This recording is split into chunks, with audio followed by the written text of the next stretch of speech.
Dinepensahan ng Malacanang ang hiling na confidential at intelligence fund para sa susunod na taon. Ang confidential at intelligence fund ay pondong inilalaan para sa mga sensitibong operasyon na may kinalaman sa seguridad at pagkalap ng intelligence information. That the President is the Commander-in-Chief and the Chief Architect of National Policy or National Security and Foreign Policy.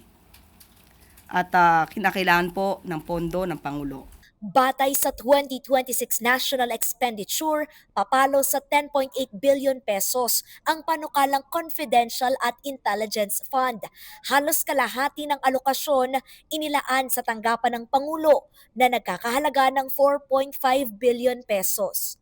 Ang confidential funds o ang pera ay hindi naman masama kung ginagamit sa tama. Ang confidential funds or pondo ay nagiging masama kung ginagamit ng isang korap. Tiniyak ng Malacanang na ipagpapatuloy ang mga programang magpapagaan sa pasanin ng mga Pilipino, kabilang ang pagbibenta ng tig 20 pesos na bigas, walang gutom food stamp program at diskwento sa mga pamasahe. Batay sa pinakabagong survey ng Okta Research, lumabas na mula 42% noong Abril, tumaas sa 45% ang dami ng mga Pilipino na nagsabing mahirap sila nakarang buwan ng Hulyo. Hindi naman po talaga maisasantabi ang realidad na hindi naman lahat ng Pilipino ngayon ay saganang-sagana. Kaya nga po hindi po ito titigilan hanggat sa mas maramdaman po ng mas marami pang Pilipino ang kanilang pag-angat sa buhay.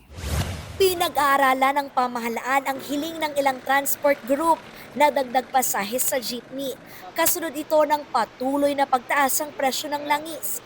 Nakatakdang magsagawa ng pagpupulong kasama ang mga operator, driver at consumer group para upuan ang hiling na aumento sa pasahe. Hindi lamang po ang DOTR ang siyang mag-decide dito, kundi po ang buong economic team para po malaman natin kung kakayanin din po ng ating taumbayan ang dagdag pamasahe.